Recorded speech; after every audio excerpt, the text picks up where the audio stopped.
Salut à tous, aujourd'hui c'est parti pour le petit point macro qui va bien.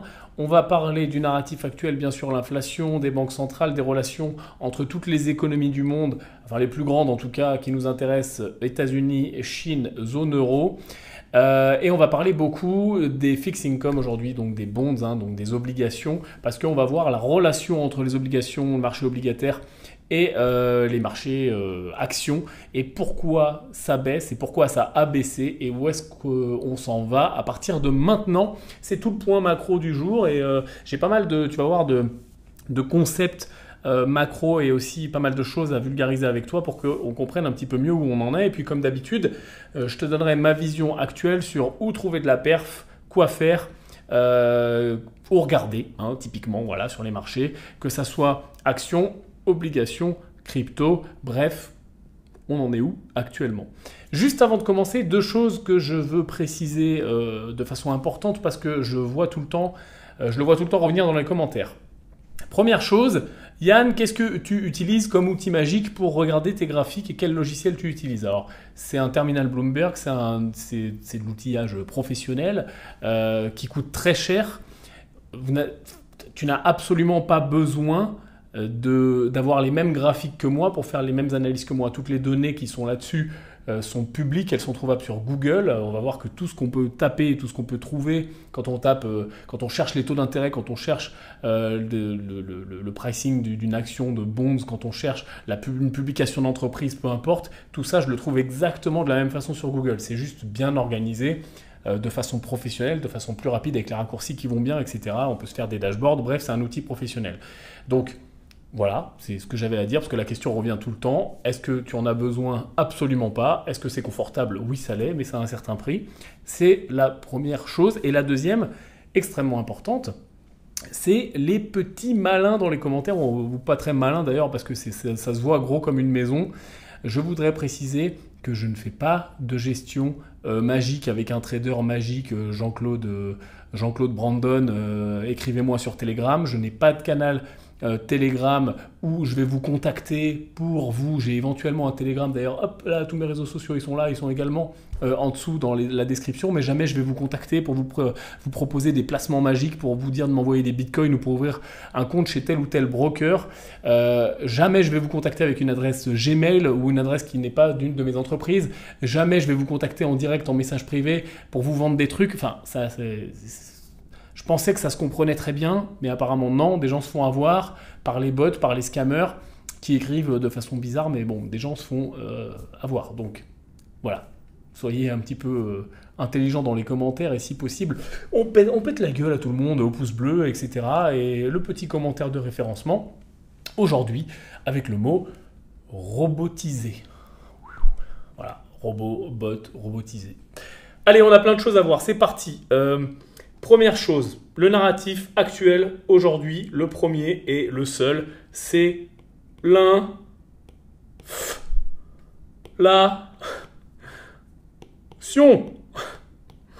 Voilà, il se passe ça sur le marché actuellement. On ne parle que de ça. Les banques centrales cherchent à réagir. Les marchés ne parlent que de ça, les analystes ne parlent que de ça, les entreprises ne parlent que de ça. Tout ça vient de l'effet push-pull, l'effet accordéon dont on a parlé déjà en long, en large et en travers, fermeture de l'économie, choc d'offres, choc de demande, réouverture, injection, etc. Quantitative easing, tout ça on le sait, ça ne nous intéresse pas. Ce qu'on va faire, c'est regarder ce qui se passe dans le présent et dans le futur. On ne va pas ressasser le passé encore et encore, on a très bien compris. Ce que je voudrais te faire prendre conscience, c'est que finalement, pour être un bon investisseur, il faut être le plus possible agnostique. Agnostique, ça passe par plusieurs choses. Ça passe, par pas avoir un actif ou une classe d'actifs préférée en mode supporter de foot. Je pense aux Jean-Claude Crypto, mais pas que. Je pense aux investisseurs qui seraient mariés avec une action ou mariés avec une vision ou avec un secteur, par exemple la tech ou par exemple peu importe, les énergies. Ça, c'est pas être un bon investisseur à mon avis. Ça va pouvoir être compensé avec des approches qui vont être très long-termistes en disant oui, Yann, ok, ça monte sur 20 ans, sur 50 ans. Ok. Pour moi, le challenge intellectuel d'être un investisseur un petit peu malin, un petit peu smart, qui va chercher à surperformer, il est dans justement dépasser ça et être le plus possible agnostique. Donc, pas de supporter de foot sur telle ou telle classe d'actifs. Donc, ça veut dire l'inverse de ça, s'intéresser à d'autres classes d'actifs. C'est aussi pour ça aujourd'hui qu'on va parler des bonds, qui sont pas du tout sexy pour plein de raisons. Déjà parce que c'est un petit peu chiant à comprendre dans le détail. Ça fonctionne pas pareil qu'une action, par exemple, ou une crypto. Et surtout, sur les quasiment 20 dernières années, personne ne s'est intéressé aux bonds, à part les gros institutions, enfin à part les institutionnels tout court, parce que le rendement n'était pas trop présent et puis on cherchait du risque, parce que les conditions macro faisaient qu'on cherchait du risque et que le rendement n'était pas intéressant. Toujours est-il que ce marché brasse énormément d'argent. Étant donné qu'il brasse énormément d'argent, il a des effets extrêmement importants sur l'économie générale et notamment les banques centrales vont influencer même plus ce marché-là que le marché action. Le marché action va bouger finalement en réaction à ce marché-là. Bon, on va voir que c'est un petit peu le serpent qui se mord la queue, on va en parler juste après. Donc, premier point, je pense, être agnostique sur les classes d'actifs et étudier petit à petit. Alors, ça ne vient pas du jour au lendemain, on en apprend tous les jours, j'en apprends encore tous les jours aujourd'hui, parce qu'on n'a jamais vu toutes les possibilités, tous les contextes, on ne sait jamais tout, mais le but, c'est aussi de grossir sa pyramide au fur et à mesure de connaissances. Deuxième, pour moi, compétence extrêmement importante pour un investisseur qui surperforme dans tous les milieux, hein. Ça peut être l'immobilier, ça peut être ce que tu veux, c'est de ne pas être marié avec sa vision non plus. Parfois, on me dit, Yann, t'es toujours dans un sens, par exemple sur les cryptos en ce moment, t'es très bear, etc. Je ne suis pas toujours dans un sens, mais justement, je cherche à ne pas être marié avec ma vision, mais tant que rien ne contredit ma vision, je suis obligé de la garder, tu vois. Je ne vais pas tomber dans l'extrême inverse à vouloir micro-trader tous les mouvements. Par contre, ne pas être marié avec sa vision, ça veut aussi dire être conscient qu'un changement de vision, je vais faire un dessin, je vais prendre un exemple qu'on a pu connaître avec les cryptos. Okay, les cryptos, qu'est-ce qu'on fait? On fait un bull run, on fait un top, et puis on fait un double top. On a fait un espèce de bull run en 2 étapes, et puis boum, dead cat bounce, et là on se pète la gueule. Okay, il est clair et net qu'on ne peut pas, et quelqu'un qui te dit ça, il faut tout de suite le disqualifier de ta vie.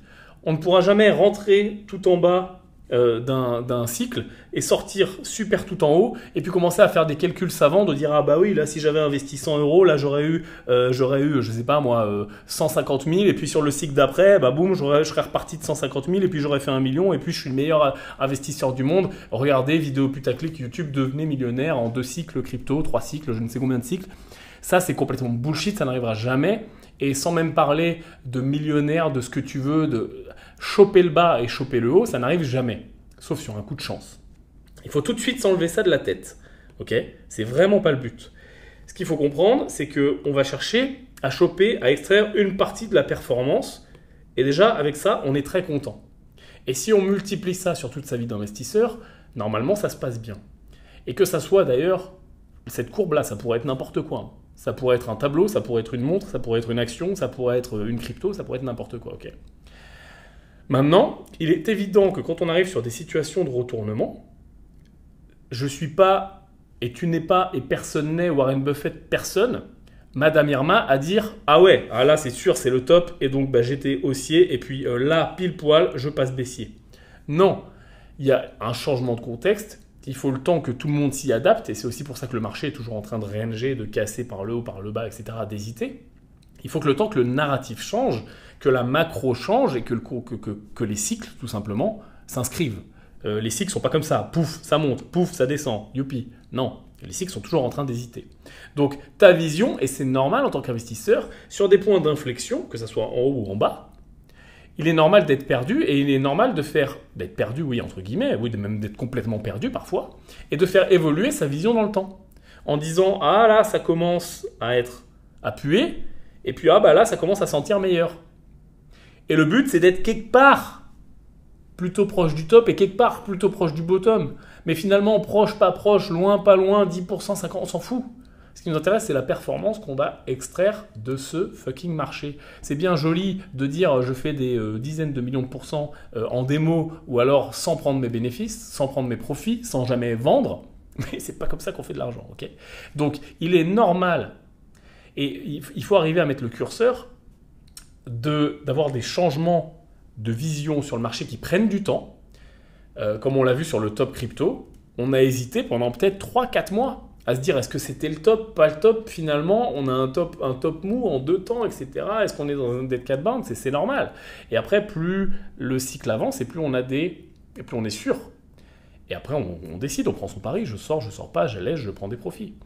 C'est exactement ce qui se passe en ce moment, et c'est pour ça que j'en parle dans cette intro, c'est ce qui se passe sur le marché action.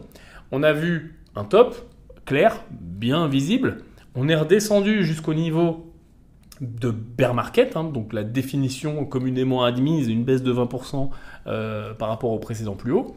Et là, on est en train de latéraliser un petit peu et d'hésiter à cet endroit-là. Globalement, on a 2 scénarios. Soit tout va bien, on rebondit, ça repart à la hausse, et il y a tout un tas de choses à regarder dans l'économie, c'est ce qu'on cherche à faire dans ces points macro, pour tenter de prédire, même si j'aime pas trop ce mot, que l'économie va bien et que ça va repartir et qu'on est juste en train de déleverager un petit peu et ça repart à la hausse. Ou au contraire, est-ce qu'on ne serait pas sur une zone d'hésitation pré-bear market où le marché se dit tout le monde cherche à buy the dip mais il y a peu de volume, mais alors du coup est-ce que ça va encore descendre plus bas, est-ce qu'on a trouvé le bottom, pas le bottom, etc. C'est un petit peu la question que tout le monde se pose. Et donc est-ce que la vision va aller vers un vrai bear market et ça va continuer à descendre, à déleverager dans un certain sens, même si on va être sur moins de violence qu'on a connu les semaines précédentes. Et voilà, c'est toute la question. Okay, donc ces shifts macro et ces shifts de vision prennent du temps. Et tu ne verras jamais aucun gestionnaire de fonds institutionnel, professionnel de l'investissement, du trading, de tout ce que tu veux, avoir des visions qui changent de façon brute et drastique. Ça peut arriver, mais en général, il va falloir le temps d'attendre les datas, d'attendre de voir ce qui se passe, d'attendre les diffusions des effets dans l'économie. Quand on a un lockdown, quand on a une sortie de lockdown, quand on a une guerre, quand on a de l'inflation, c'est pas d'une semaine à l'autre que ça se passe. Bon, ça va pivoter tranquillement, tu as vu l'inertie qu'il y a dans les différentes économies du monde, et c'est vraiment ce qu'on cherche à voir. Donc c'est quelque chose que je vais faire de plus en plus sur cette chaîne parce que moi, ça me passionne. D'une, je le fais pour moi, de deux, donc autant que je le fasse sur la chaîne. Et parfois, pour ceux qui me suivent sur Twitter, les liens est également en dessous dans la description, ça va m'arriver de faire des posts un petit peu plus longs, comme j'ai fait hier ou avant-hier. Tu pourras aller jeter un œil, un post un petit peu plus long sur les cryptos, que je vais relayer, quand je fais des threads comme ça, je vais sûrement relayer ça sur un blog. C'est des posts qui sont écrits. On a également le groupe Money Gamer, les liens également dans la description, où c'est un groupe peut-être un petit peu plus direct avec nous, avec Green Bull, où on mentor les gens, où on les suit à l'année. Donc là, c'est un groupe privé, donc tu as aussi les infos en description. Donc, quoi qu'il arrive, je le fais, et dans les groupes privés, et pour moi-même, et sur les différents réseaux sociaux. Donc, autant qu'on le fasse ensemble. C'est mon discours.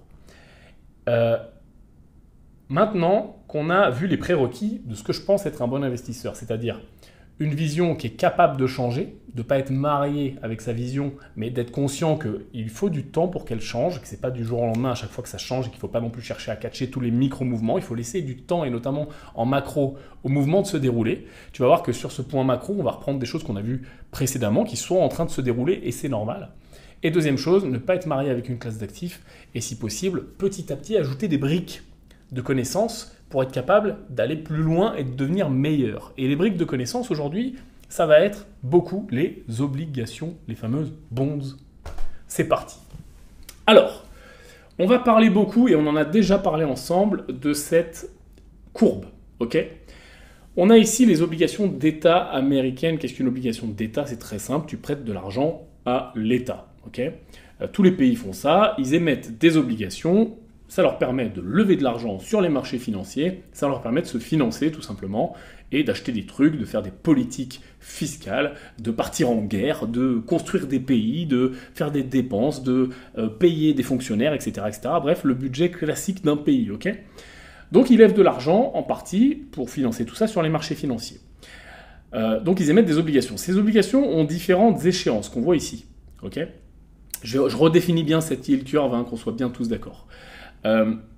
Ces différentes échéances vont payer ce qu'on va appeler vulgairement un taux d'intérêt, qui est ici. 1%, 1,52, 2,50, etc. Okay, donc cette courbe, elle reflète quoi? Elle reflète le yield to maturity, que je vais définir juste après, donc le rendement, on va dire, de telle obligation. Donc le 3 ans, par exemple, il est là, 2,96. Le 10 ans américain, 3,02. Ça veut dire que si, à l'émission de l'obligation, j'achète une obligation 10 ans, elle va me rapporter schématiquement, aujourd'hui, tout de suite, maintenant, à l'instant T, 3%. Ok. Juste, on va rentrer un tout petit peu plus dans le détail de savoir comment ça fonctionne. Ce qu'on va faire, c'est que ils vont émettre ce qu'on appelle pour la plupart des zéro coupon bonds.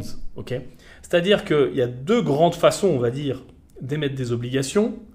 On va faire ça simple. Je donne un coupon. Okay, donc je dis par exemple, cette obligation, elle vaut 100. Et puis, de façon biannuelle, je vais te payer tant de pourcentage de coupons. Ok, donc c'est un dividende, hein, sauf que ça s'appelle un coupon. Ou alors, je vais rien payer du tout, mais je vais discounter la valeur de départ. Donc quand je vais te la rembourser, elle vaudra bien 100. La base est 100, mais au départ, je vais discounter, par exemple, et je vais te la vendre 98.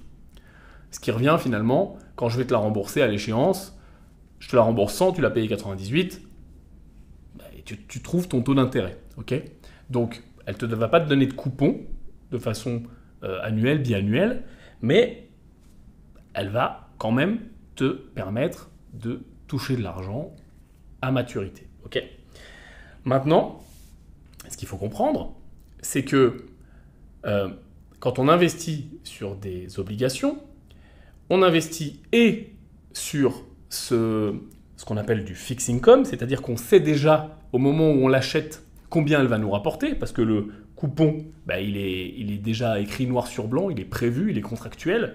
Ou alors, quand il n'y en a pas, je sais au prix que j'achète. Donc, vu que je sais au prix que j'achète, qui est inférieur à combien on va me rembourser, ça revient globalement au même, sauf que j'aurai les fruits finalement de mon investissement à la fin.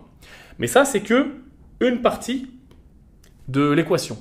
La deuxième partie de l'équation, c'est que ces produits sont listés sur les marchés financiers. Et ils sont flottants.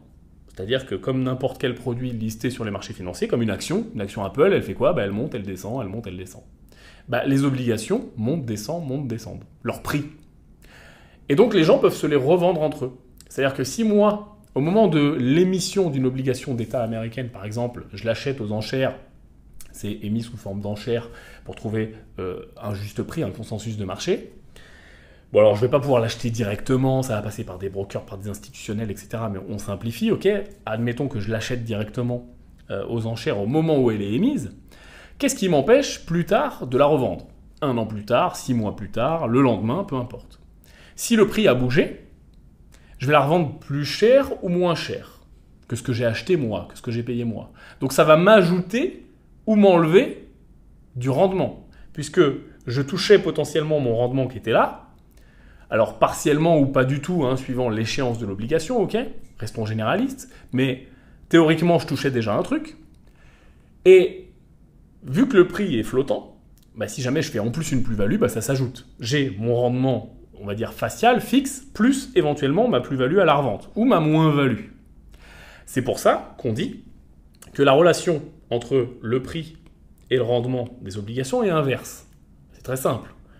Si l'obligation monte, je vais la payer plus cher, donc le rendement qu'elle m'affiche va un petit peu diminuer.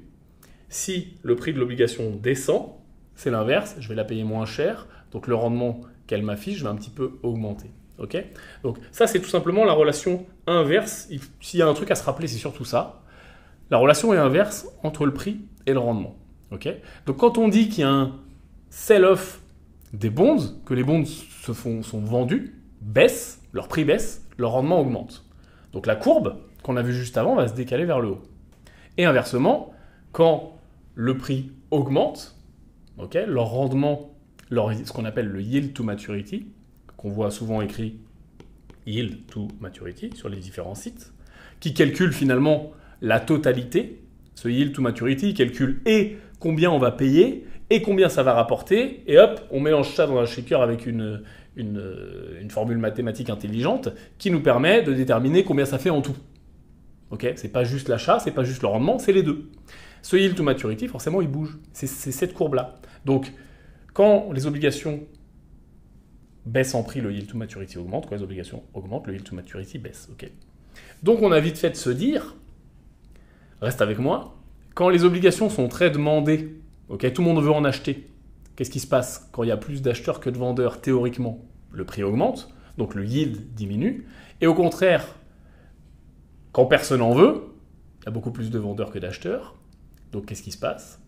Tout simplement l'inverse. Okay, donc, maintenant qu'on sait ça, retournons ici. Ça, c'est que la première partie de l'équation. C'est-à-dire que là, ça serait très simple de se dire, tiens, regarde, je vais afficher une deuxième courbe qui va être la semaine dernière. Okay, voilà, donc la courbe pleine, c'est tout de suite maintenant, les différents yield to maturity. Et la courbe la pointillée bizarre là, c'est la semaine dernière. On voit qu'entre aujourd'hui et la semaine dernière, qu'est-ce qui s'est passé? La plupart des échéances, même toutes les échéances, se sont décalées vers le haut. On dit que la courbe s'est décalée vers le haut. Okay, ce qui veut dire que, globalement, si je prends le 10 ans américain qui est là, la semaine dernière, le yield to maturity est de 2,91. C'est-à-dire que globalement, je touchais 2,91% pour cette obligation-là. Et là, maintenant, c'est 3,01. Ce qui veut dire, si tu te rappelles bien de ce que je t'ai expliqué avant, que globalement, le prix facial de l'obligation a baissé, donc son rendement a augmenté. Mais souvent, le marché, ce qu'il fait, c'est qu'il va regarder que le rendement. On va même plus parler du prix facial, on va parler souvent que du rendement. Parce que ce qui nous intéresse, et c'est pas pour rien que ça s'appelle le fixed income, tu vois, c'est un marché de rendement fixe. Ce qui intéresse le marché, c'est de savoir combien il va gagner, combien il va toucher. Ce qui intéresse l'investisseur, c'est de façon sûre, là, à l'instant T, maintenant, si j'achète sur le marché secondaire un 10 ans américain, tout de suite maintenant, au prix qui coûte maintenant, bah, ça me reviendra à un intérêt de 3,0161%. Donc le marché, bah, ce qu'il regarde finalement, c'est surtout cette courbe-là, et surtout le yield, et pas trop les prix. Donc tu vois, c'est déjà une autre façon de penser que les actions. Maintenant qu'on a compris ça, c'est pas terminé, ça commence tout juste. Maintenant qu'on a compris ça, reparlons de l'offre et la demande. Parce que tout à l'heure, je t'ai fait un raccourci. Je t'ai dit que plus de gens voulaient un actif, il y a plus d'acheteurs que de vendeurs et le prix monte, et moins de gens veulent un actif, il y a plus de vendeurs que d'acheteurs, donc le prix descend.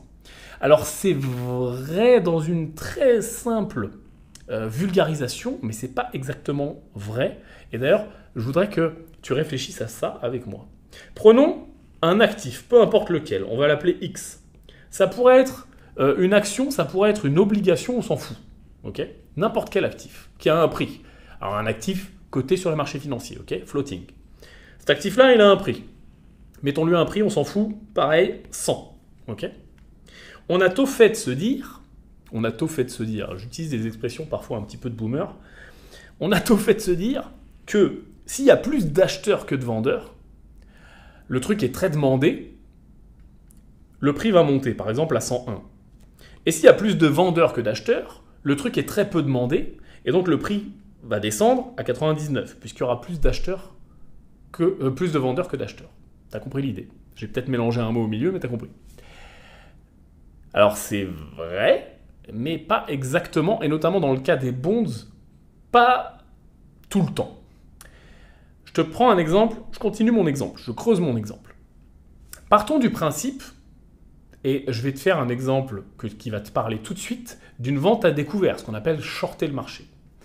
Souvent, les gens disent cette action est très shortée, donc elle va baisser, ou alors les shorters, ou les gens qui vendent le marché, c'est des méchants spéculateurs parce qu'ils font baisser les actifs, et parce que c'est pas bien de shorter, les méchants spéculateurs. Ce qui détermine le prix d'un actif, ça n'est pas du tout le nombre d'acheteurs et de vendeurs. Forcément, si tout le monde veut acheter, il y a une pression acheteuse.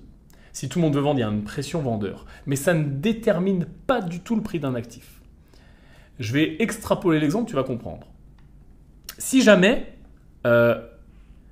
mon actif qui était à 100, qui est maintenant à 99, tout le monde part du principe, pour une raison X ou Y, par exemple, prenons une action avec une entreprise qui fait un profit warning, donc c'est-à-dire qui diminue complètement sa profitabilité, enfin qui annonce au marché dans un communiqué de presse, ah là là, oulala, c'est compliqué en ce moment, le trimestre prochain, on va être beaucoup moins profitable que ce qu'on pensait, profit warning, pouf pouf pouf, on recalcule, earning per share, etc. Le marché, qu'est-ce qu'il va faire tout de suite? Il va se dire, ok, ils sont moins profitables que prévu, donc bénéfice par action, ça va être tant, donc rapporté sur l'année, ça va être tant, donc le juste prix de l'entreprise, encore une fois qu'on a calculé tous les multiples savants, le PER, etc., c'est plus le juste prix, vraiment objectif mathématique, c'est plus 99, c'est 90. Mais il peut y avoir, et j'extrapole l'exemple vraiment pour que tu comprennes, une seule personne, allez, juste 2 personnes sur 1 million d'actionnaires qui pensent ça. Ça n'empêche que si ces 2 personnes sont les seules à s'échanger l'action, ok, tu as 999 998 actionnaires qui font rien. Ils vendent pas, ils achètent pas, ils partent du principe que 99 c'est le juste prix. Et tu en as juste 2. Un acheteur, un vendeur, qui disent « Ah ouais, mais non, nous on a vu le profit warning et on part du principe que c'est 90. » Donc le vendeur va vendre à 90 et l'acheteur est OK, c'est un nouveau gars, il vient d'arriver, pour acheter à 90. Du coup, le dernier prix va se faire à 90, le cours va passer à 90 et pourtant, tu n'as que 2 personnes sur 1 million qui ont fait le prix. Ce que je veux dire par là, c'est que ce qui fait le prix d'un actif, c'est le consensus sur le prix, c'est combien pense que le marché vaut l'actif, combien le marché pense que vaut l'actif, mais pas du tout est-ce qu'il y a plus d'acheteurs que de vendeurs. Il peut y avoir plus d'acheteurs et le prix baisser. Il peut y avoir énormément de gens qui shortent et le prix augmenter. Alors, toute proportion gardée, bien sûr, si 99% des gens sont bears, ça va baisser. Mais ce que je dis, c'est que il n'y a pas que la composante nombre de gens qui achètent ou qui vendent, puisqu'on a en face d'un acheteur, il y a un vendeur, en face d'un vendeur, il y a un acheteur. Donc ce n'est pas le nombre de gens, c'est à combien ils se mettent d'accord. Ta voiture, demain tu la vends, admettons qu'elle vaut 10 000, tu vas sur l'Argus, 10 000, t'es pressé, t'as un acheteur, il arrive, il dit bah, « moi je te l'achète à 9 500 ». Ah, t'es pressé, etc. Elle a beau valoir objectivement 10 000 de le meilleur garagiste du monde, l'Argus, t'as décidé de la vendre à 9 500. Le prix baisse à 9 500. Et peut-être que si des millions de gens regardent les millions d'échanges de voitures qui se passent de telle voiture, telle couleur, telle année, etc., ils ont vu que tu avais vendu à 9 500, ils partent du principe, oula, le prix a baissé à 9 500, peut-être que le consensus est à 9 500, etc. Tu comprends ce que je veux dire? Ce qui fait bouger les prix, c'est le consensus et pas forcément le nombre d'acheteurs ou le nombre de vendeurs. Pourquoi je te fais chier avec ça? Parce que, pour qu'on comprenne justement ce qu'on va aller voir sur cette courbe. Pourquoi cette courbe se décale vers le haut? Pourquoi cette courbe des taux américains se décale vers le haut? Pourquoi le 2 ans dont on va parler beaucoup se décale vers le haut? Passe de 2,60 à 2,79. Parce que le marché price quelque chose. Le marché pense que le juste yield, pour le coup, le juste rendement d'une obligation à 2 ans américaine, la semaine dernière c'était 2,61, aujourd'hui c'est 2,76. Alors parfois on dit oui, les obligations sont vendus, il y a eu un sell-off, ce qui fait que je te rappelle que le prix baisse, donc le rendement augmente. Certes, si on regarde facialement, le prix a baissé, mais le rendement a augmenté. Mais ce qui a créé ce prix qui baisse et ce rendement qui augmente, c'est pas forcément un nombre de gens, c'est bien un consensus sur ce que doit être le rendement. Pourquoi je t'emmerde avec ça? Parce que tout simplement, ce que fait le 2 ans américain, c'est qu'il cherche à anticiper les taux. Ok? On a déjà parlé de ce dot plot, de ce FOMC minute, donc les membres du FOMC, donc la banque centrale américaine, globalement. Qu'est-ce qu'ils font? Ils sont un certain nombre dans une commission, ils se réunissent tous les mois et puis ils discutent de où devraient être les taux. Ils arrivent à un consensus qui fait qu'on communique au marché que on va augmenter les taux petit à petit parce que inflation, blablabla. Ce qu'on voit là, c'est qu'en 2023, ils se mettent à peu près d'accord sur être à peu près à 2,75. Ok, alors ça bouge, suivant les conditions de marché, suivant les réunions. Il y en a une d'ailleurs très bientôt, on va en reparler. Mais là, tout de suite maintenant, pour eux, l'an prochain, on devrait être aux alentours de 2,75. Qu'est-ce que fait le 2 ans américain? Tiens, c'est marrant, il est à 2,79. La semaine d'avant, il était à 2,63. Tiens, la médiane entre ces 2 points, c'est pas loin de 2,75.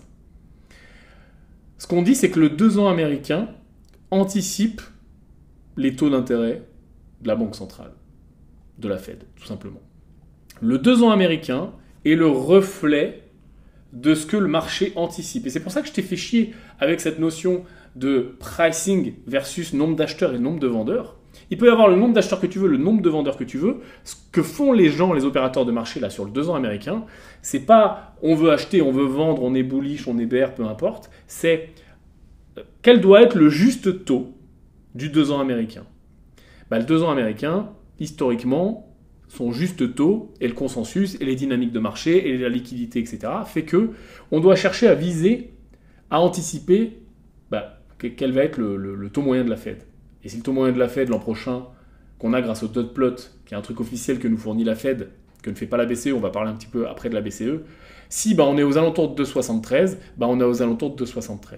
Et tu verras que si sur la prochaine réunion de la Fed laisse entendre qu'on était à 50 points de base d'augmentation par phase d'augmentation, par palier d'augmentation, si elle laisse entendre qu'on va passer à 75 ou à 0,25 ou peu importe, et donc ça va nous changer ce taux terminal l'an prochain, et le marché va tout de suite recalculer et tu vas voir que ce 2 ans américain va se décaler plus haut ou plus bas. Donc voilà pour le 2 ans américain et voilà pourquoi le marché regarde beaucoup le 2 ans américain. Maintenant on a une deuxième échéance qui regarde beaucoup le marché, c'est le 10 ans américain.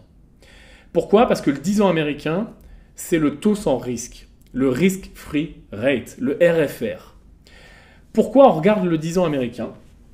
Parce que, je l'ai déjà dit plein de fois, est-ce que tu suis, le truc le moins risqué du monde, quand un institutionnel, quand n'importe qui cherche à investir de l'argent, le truc le moins risqué du monde, le plus solide, qui n'a jamais fait défaut, c'est le 10 ans américain. Et c'est au-delà de ça, qu'on soit d'accord ou pas du tout le discours, on s'en fout qu'on soit d'accord ou pas, on s'en fout qu'on croit que le dollar il est fini, il commence. Ce qui est important, c'est ce que le marché croit. Et le marché, il a toujours cru ça, et tout est pricé dans ce sens-là. Tout est tellement pricé dans ce sens-là qu'on a une méthode, on en a déjà parlé rapidement, d'évaluation des actifs qui s'appelle le DCF, Discounted Cash Flow, qui consiste, en le vulgarisant très simplement, grâce au cash flow futur d'un actif, combien il va rapporter. Ça peut être une action, ça peut être une obligation, ça peut être n'importe quoi. Enfin, c'est surtout, restons sur l'exemple d'une action pour le DCF.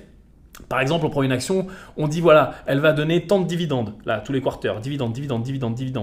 On est très bien capable de calculer, du coup, sur 10 ans, combien elle va donner de dividendes. En mettant bien sûr toutes les variables, l'augmentation de sa rentabilité, donc l'augmentation de son dividende, si elle ne verse pas de dividende, combien elle pourrait verser si jamais elle verserait, grâce, voilà, le truc mathématique habituel, super chiant, mais qui peut partir très loin, mais voilà, il faut des modèles au bout d'un moment au marché. Ça, c'est un modèle qui est communément accepté. On regarde les cash flows futurs et on les discount. Comment on les discount ? Contre un investissement sans risque. En gros, si je te schématise pour toi, ça voudrait dire, ok, est-ce qu'il vaut mieux que j'investisse dans l'immobilier ou sur mon livret A ? Immobilier risqué, considéré risqué, livret A considéré super sûr. Ou est-ce qu'il vaudrait mieux que j'achète une action ou que j'investisse sur mon livret A ? Ou que j'achète, peu importe, une œuvre d'art ou que j'investisse sur mon livret A ? Tu vas comparer un investissement risqué avec ses cash flows à le truc le moins risqué du monde, pour toi le livret A et pour les marchés le 10 ans américain. Donc le 10 ans américain, il est au cœur de tous les calculs, depuis toujours. Et c'est comme ça.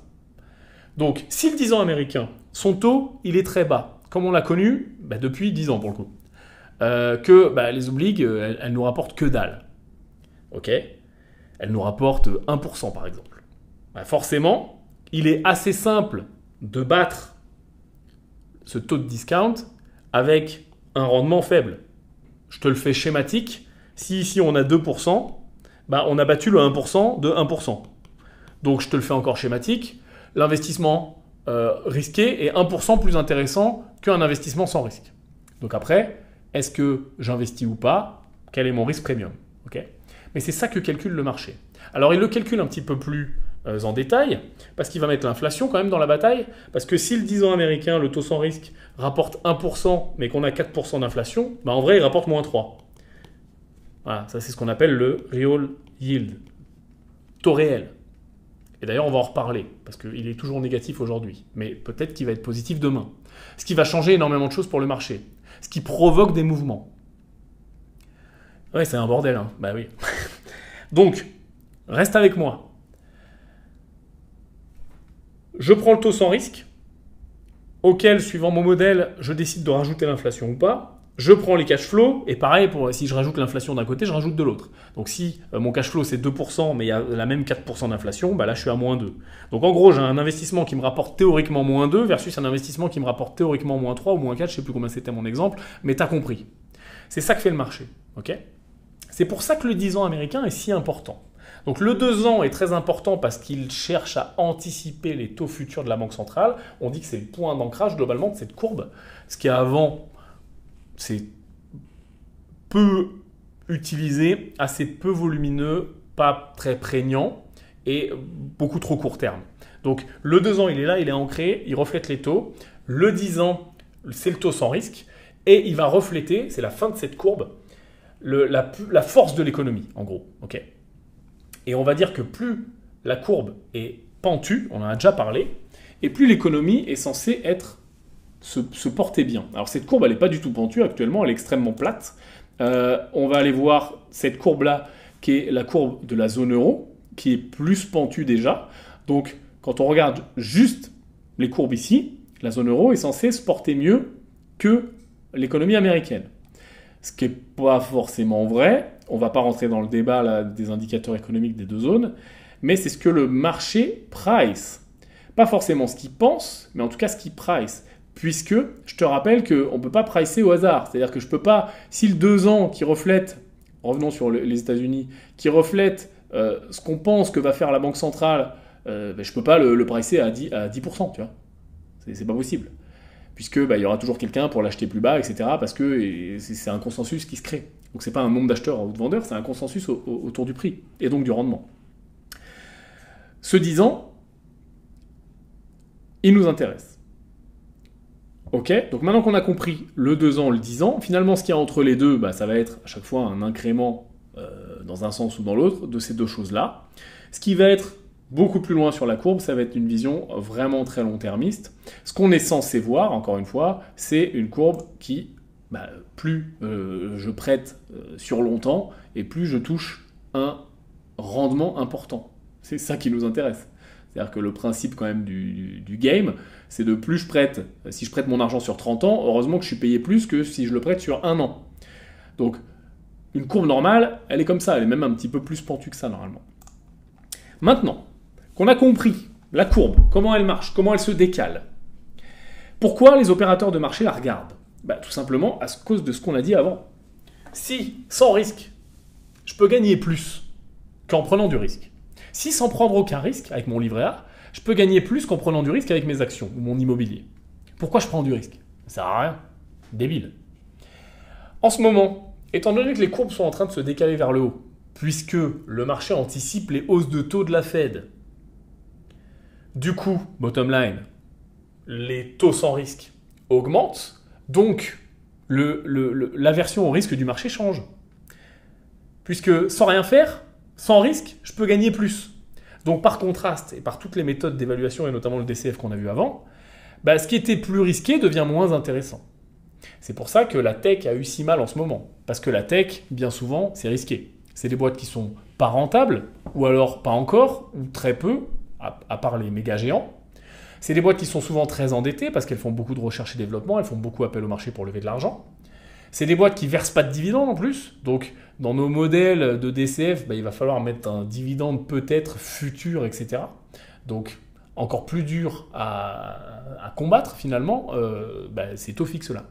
Donc, les techs réagissent très fort à cette courbe des bonds et les taux, ce qu'on appelle les taux sans risque, en tout cas tout ce qu'on va appeler le fixed income au sens large, donc les obligations.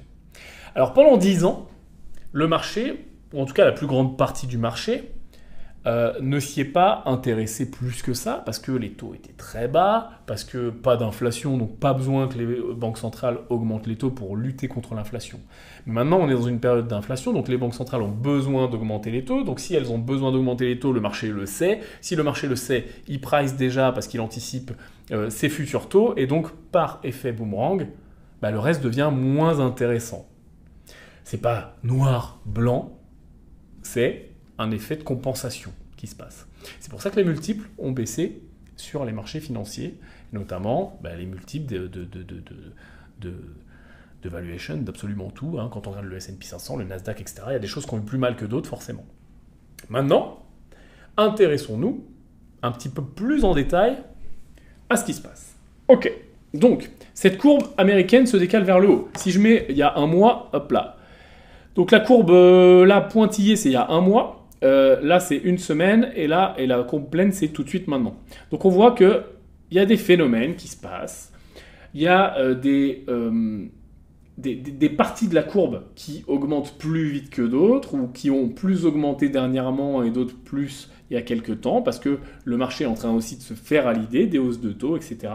Et ceci n'est pas figé dans le marbre, puisqu'on le voit, il y a des petites flèches qui s'affichent de temps en temps, rouges ou vertes. Ça, c'est des mouvements en temps réel. C'est-à-dire que là, voilà, hop, le 10 ans vient de baisser. Et puis là, hop, là, le 5 ans vient de monter. Donc cette courbe vit, ok. Ce qu'on regarde souvent, c'est aussi l'inversion, ce qu'on appelle l'inversion de la courbe. Là, il y a un vrai problème dans l'économie quand les États peuvent emprunter pour moins cher. Par exemple, à plus long terme pour moins cher. Par exemple, si le 10 ans, là, il descendait ici, là, à 2, et que le 2 ans, il restait où il est, on dit que la courbe s'inverse. Ça reflète un problème important dans l'économie. Ça veut dire que le taux sans risque est tellement demandé, entre guillemets, que les gens sont prêts à avoir un fameux yield to maturity moins important. Donc ils préfèrent tellement se cacher dans un truc pas risqué qu'ils sont prêts à avoir un rendement vraiment moins important. Donc ça témoigne quoi? Un manque de confiance dans l'économie. Donc plus la courbe s'inverse, plus le marché manque de confiance dans l'économie, plus la courbe augmente, plus le marché plus la courbe comment on appelle ça en français, de l'angle, merci, de l'angle de la courbe, ok. Donc plus l'angle augmente, et plus forcément le marché a confiance dans le long terme, et donc c'est un bon signe pour l'économie, ok. Donc on a parlé de la courbe américaine, on a parlé du FOMC, on reparlera du FOMC un petit peu plus loin parce qu'il y a bientôt la prochaine réunion, je te donnerai ma vision. Le real yield, le voici, donc ça calcule quoi? Ça calcule combien me donne le 10 ans, puisque là c'est le real sur 10 ans, ok, puisque c'est ce qu'on va regarder la plupart du temps. Donc si j'achète une obligation 10 ans au prix où elle est aujourd'hui, tout de suite maintenant, combien elle me rapporte en termes réels? À chaque fois qu'il y a real quelque chose, real GDP, real yield, real ce que tu veux, réel, ça veut dire qu'on a enlevé l'inflation, ok? Enfin plutôt ajouté l'inflation. C'est-à-dire que là, hop, le 10 ans, il est aux alentours de, un peu de choses près, 3,04, ok? Le real yield, maintenant, il est à 3,23. Pourquoi? Parce que l'inflation est aux alentours de 6 et quelques, 6,20. Donc forcément, ce que me rapporte le 10 ans moins l'inflation, ça fait que je suis négatif sur mon argent.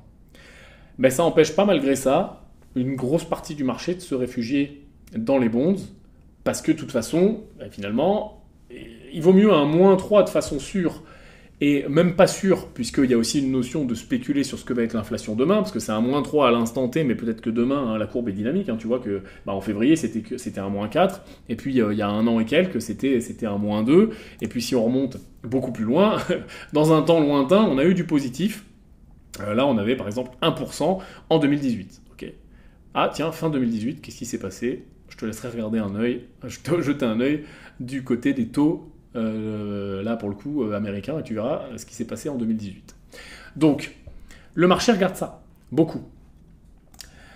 Maintenant, parlons de la zone euro, parce qu'on a parlé des États-Unis, on a fait un petit point de ce que pense le marché, de si jamais, du coup, comment il va anticiper, c'est-à-dire que si le marché anticipe une hausse de taux plus importante que prévu, qu'est-ce qui va se passer? La courbe va se décaler vers le haut, et notamment le 2 ans va se décaler vers le haut. Et si le marché, à l'inverse, et c'est aussi pour ça que ça nous permet de prédire, entre guillemets, en tout cas de lire ce que pense le marché, si le marché pense que l'inflation bottom line va baisser plus vite que prévu, qu'est-ce qu'il pense? Il pense que du coup, bottom line, la Fed va augmenter moins les taux que prévu ou faire une pause. Donc, qu'est-ce qui va se passer? Le 2 ans va se pricer un petit peu plus bas et donc la courbe va se décaler vers le bas. Alors soit elle va se décaler que sur sa partie court terme, le 2 ans, le 3 ans, le 5 ans, et elle va faire un petit peu comme ça, mais en tout cas, ce 2 ans-là va se bouger vers le bas, ou toute la courbe va se décaler, ce qui est le plus probable dans les conditions économiques actuelles, et tout va shifter vers le bas, comme on a pu voir là, par exemple, il y a un mois ici avec la courbe pointillée, ou peut-être même plutôt il y a une semaine avec la courbe bizarre à la cacadois. Ok? Donc, lire tout ça nous permet de déduire plein de choses. Et tu vas me dire, mais Yann, pourquoi on fait ça? Ben, on fait ça aussi pour déduire ce qui se passe sur les actions. Puisque, si je te rappelle tout le raisonnement, si le marché pense que la courbe va se décaler vers le haut, ça veut dire que le marché à taux fixe, les obligations vont être par différentiel plus intéressantes, ou en tout cas moins pires que ce qu'elles étaient par rapport aux actions. Donc ça veut dire que les actions doivent se repricer à la baisse. Et plus les bonds deviennent intéressantes, moins par différentiel les actions le deviennent. Alors c'est pas pour ça qu'il n'y a pas des pépites, il n'y a pas des trucs qui vont exploser, au contraire des merdes qui vont baisser, mais par différentiel, niveau macro, c'est ce qu'on fait, des points macro, ça devient moins intéressant. Deleveraging. On y retourne. Qu'est-ce que nous fait l'Europe? L'Europe, on l'a vu, on n'a pas le dot plot ici, là, on n'a pas trop de vision sur l'Europe, on ne sait pas, autant la Fed nous dit, pour nous, notre taux moyen de référence aujourd'hui aux alentours de 2, plutôt 2,70, 3 suivant les membres, l'Europe ne nous dit rien. Tout ce qu'on sait pour l'instant, c'est que les taux européens sont toujours négatifs, moins 0,50. Ce qu'on sait, c'est que la courbe ressemble à ça. Alors ça, c'est la courbe de toute la zone euro, ok? Elle ressemble à ça. C'est-à-dire que le marché, qu'est-ce qu'il nous price? Ici, sur le 2 ans, il nous price 0,53. Donc, le marché, tout de suite maintenant, pense que à horizon 2 ans, même si le 2 ans ne price pas forcément l'horizon 2 ans, peut-être plutôt l'an prochain, on devrait être aux alentours de 0,50. Ça veut dire 100 points de base d'augmentation. Moins 0,50, 0,50. Ok? Tout simplement. Le 10 ans européen est à 1,31. On voit qu'il y a quand même un très gros différentiel de 1,31 contre, aux États-Unis, 3,03. Alors certes, l'inflation n'est pas la même, il faut calculer les taux réels. Donc, quand on regarde les taux réels, je les avais préparés, voilà, ils sont là. On est à moins 2,68, alors qu'aux États-Unis, on est à moins 3,23. Donc, on a un différentiel qui est toujours en faveur de l'Europe, pour l'instant. Mais, et c'est ce qu'on a vu, voilà l'inflation européenne, moins 3,8%, ce qui nous fait donc ce taux réel. Ce qu'on voit, c'est que le marché cherche à savoir où on en est. D'un autre côté, facialement, c'est quand même plus intéressant de mettre son argent aux États-Unis. Et notamment parce que le real yield, on va l'utiliser, mais pas pour tout. Puisque pour un investisseur américain qui investit aux États-Unis sur le 10 ans américain, ouais, lui, sa valeur faciale, son yield facial, c'est 3,01. Son inflation, c'est 6. Donc son taux réel, c'est moins 3. Ok? Mais par contre, un investisseur européen qui investit aux États-Unis, son inflation, c'est 3,8 pour l'instant. Donc, inférieur. Par contre, s'il investit sur cette courbe-là, parce qu'est-ce qui empêche un Européen d'acheter du 10 ans américain? Rien. Il est à 3. Donc 3 moins son inflation, 3,8, il est qu'à moins 0,8. Ou un Américain est à moins 3. Ok? Donc tu vois, c'est ces dynamiques-là qui font aussi les mouvements FX, les mouvements euro, dollar, etc. Et ça, là, je t'ai donné un exemple d'un Européen, machin, qui achèterait un 10 ans américain. Mais ça se fait au niveau global, au niveau mondial. Et c'est aussi pour ça que les différences... Alors attention, le raisonnement à tiroir. Les différences de taux des différentes banques centrales, ou en tout cas ce que le marché anticipe ce qu'ils seront à 1 an, 2 ans, donc le marché il fait quoi? Il anticipe l'inflation. Du coup il anticipe, ok, est-ce que la banque centrale va être plus agressive ou moins agressive? Du coup il price le 2 ans, mais aussi du coup par anticipation tous les autres. Du coup ça nous donne un yield to maturity qui est plutôt sûr puisqu'il est plutôt fixe, à moins qu'on ait besoin de revendre avant, donc il y a aussi... Bah oui, parce que si je garde mon obligation de 10 ans, je sais qu'elle me donnera tant, c'est sûr. Par contre, si je dois la vendre avant et que le prix a bougé, ça me recalcule tout. Donc il y a aussi une notion de risque, d'engagement, de durée de temps, d'horizon d'investissement. Mais bref. Du coup, le marché donne une valeur à toutes ces obligations, et à partir de là, ça crée des différentiels entre les pays. Puisque si, bottom line, les taux américains sont plus intéressants que les taux européens, les gens vont vouloir plutôt des taux américains que des taux européens. Du coup, qu'est-ce qui se passe? Comment j'achète des obligations américaines? Pas en euros, en dollars. Du coup, j'ai besoin de dollars. Du coup, ça crée de la demande pour le dollar. Du coup, s'il y a de la demande pour le dollar, qu'est-ce qui se passe? Le dollar est plus fort. Les acheteurs vont être prêts à payer un petit peu plus, puis un petit peu plus, puis un petit peu plus. Parce qu'ils sont là, ils ont besoin de dollars. Et du coup, le dollar monte. Et c'est aussi pour ça qu'on voit en ce moment l'euro-dollar. Le dollar monte, progresse face à l'euro. Donc l'euro baisse par, forcément, c'est une paire. Donc l'euro-dollar, si le dollar monte face à l'euro baisse face au dollar. Et c'est tout ça qui crée les mouvements FX. Donc les mouvements sur le Forex, euro-dollar, dans mon exemple, sont produits par la vision et l'anticipation qu'ont les investisseurs des taux futurs qui sont eux-mêmes provoqués par la vision et l'anticipation qu'a le marché de l'inflation future, qui est elle-même provoquée, si on veut tirer la pelote de laine, par tous les éléments qui provoquent l'inflation dont on a parlé la fois d'avant, par exemple le prix des matières premières, par exemple la difficulté d'approvisionnement sur la supply chain, la guerre qui est toujours en cours, etc., qui provoque des disruptions, la fermeture de la Chine qui provoque des disruptions, etc., etc. Donc, et c'est aussi pour ça que c'est passionnant, c'est que le système est complexe, mais il se comprend. Et quand on est capable, et c'est pour ça que j'aime tellement la macro, de comprendre ce système-là, on est capable de prendre des paris, gagnants ou perdants, peu importe. Il y avait un pari à prendre en fin d'année dernière, qui était tout simplement short bonds, donc de partir du principe que les taux d'intérêt vont monter parce qu'il y a de l'inflation. Donc si les taux d'intérêt vont monter parce qu'il y a de l'inflation, le marché va vouloir repricer les taux d'intérêt futurs. Donc le yield des obligations, la fameuse courbe qu'on a vue, va devoir se décaler vers le haut. Donc pour qu'elle se décale vers le haut, il faut que le prix des obligations descende. Donc si on avait shorté les obligations en fin d'année dernière, on aurait profité de cette baisse de prix des obligations et du décalage de la courbe vers le haut.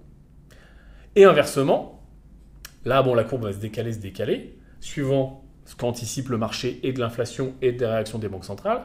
Mais quand tout ça sera terminé, de la même façon, les banques centrales vont anticiper la fin de l'inflation, le marché va aussi anticiper tout ça. On va vouloir baisser les taux. Donc, qu'est-ce qui se passe quand on va baisser les taux? Le yield des obligations va suivre. La courbe va se décaler vers le bas. Si la courbe se décale vers le bas, ça veut dire que les prix des obligations augmentent. Donc, ça sera peut-être le moment de long les obligations. Ok, donc toutes ces réflexions macro, c'est pas de la branlette. C'est pour anticiper des mouvements importants. Ok. Et là, par exemple, bottom line, le prix comparativement à ce qui s'est passé sur le marché obligataire, les actions, alors quand on dit les actions, c'est quand même super large, parce que c'est pas les actions baissent, certaines actions baissent, font baisser les indices, donc le marché facialement baisse, mais il y a quand même des trucs qui montent, on est bien d'accord, il y a des secteurs qui montent. Ok ? Donc, dis-moi dans les commentaires ce que tu en penses, moi j'aime bien tous ces trucs-là. Alors, ok, on a vu la zone euro, le real yield, on a compris. Je voulais juste te montrer aussi autre chose, rapidement sans rentrer dans le détail. Ici, on a la courbe de l'Allemagne, ici, on a la courbe de l'Italie. Le vrai problème, et c'est aussi pour ça que la Banque Centrale Européenne est en retard sur la Banque Centrale Américaine, a une politique qui est beaucoup plus floue, beaucoup moins sûre d'elle. Ça part en avant, ça part en arrière, on tâtonne, on fait pas vraiment... voilà, c'est chiant. Pourquoi ? Parce que leur travail est impossible. C'est un peu les 12 travaux d'Hercule.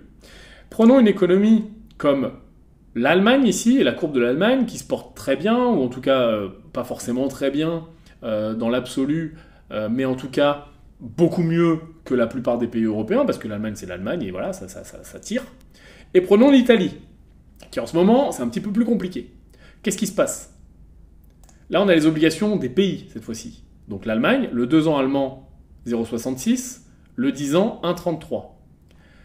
L'Italie, le 2 ans italien, 1,79, donc plus que le 10 ans allemand, et le 10 ans, 3,32. Pourquoi? Pourquoi le marché price le juste prix de ce que doivent rapporter les obligations plus haut en Italie? Tout simplement parce que le risque est plus important. Donc si le risque de défaut, le marché pense que l'Italie est plus risquée schématiquement que l'Allemagne, il faut que, pour que ça vaille le coup, ça yield plus. Tout simplement.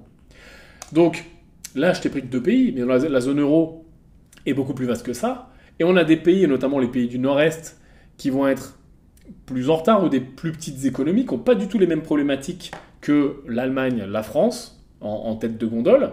Et tous les pays du Sud, je pense à l'Italie, à l'Espagne, la Grèce, qui n'ont pas du tout les mêmes problématiques non plus, et pour qui ça peut être vraiment beaucoup plus compliqué en termes de récession, en termes d'inflation, en termes de taux de chômage, etc., etc.